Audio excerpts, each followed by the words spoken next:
Hello everyone, my name is Comix and welcome to another segment in the series Flashback Friday where I look at comic book movies from the past and see how they shaped our comic book movies today.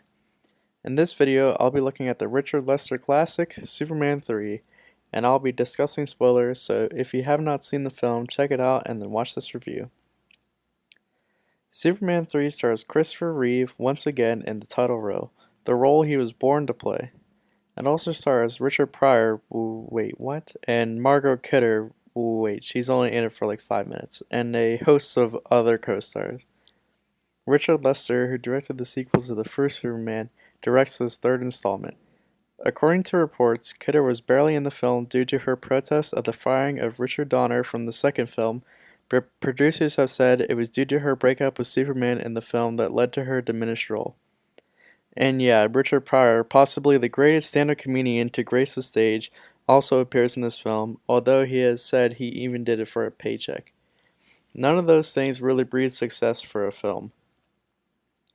Superman 3 begins with probably the most laughable title sequence ever created, and it almost feels like a play with vignettes of a blind person, a hot woman, and a series of real or fake penguins running around Metropolis before a man is in serious danger and needs saved by Superman.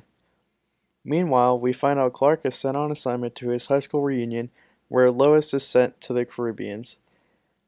It is at Smallville where we meet Lana Lang, the prom queen, and her son Ricky.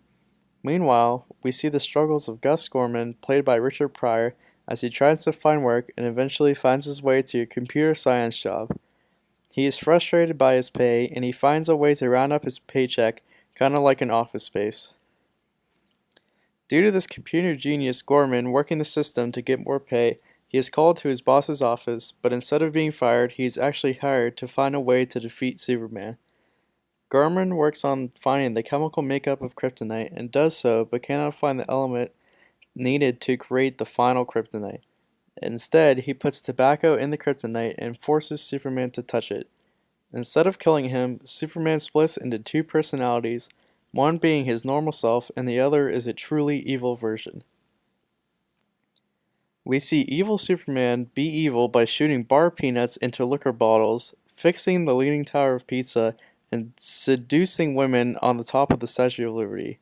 Oh, so evil. With Superman distracted, Gorman and his boss plan to take over oil tankers and profit off of the oil. With Superman ripping shots at a bar, he is confronted by little Ricky, who tells Superman to stop being sick and to wake up. This jolts Superman, who actually splits into Clark Kent and the evil Superman. A battle ensues, with eventually Clark coming out on top, and he goes to save the day.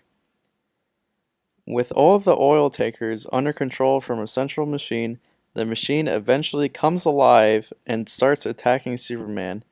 A ray of kryptonite blasts Superman, attempting to kill him. However, Gorman has a change of heart, saves Superman from death, and then Superman is able to defeat the computer using acid. Eventually, Clark flies Gorman back to Metropolis but stops at a coal mine and takes a piece of coal, creating a diamond to give to Lana Lang.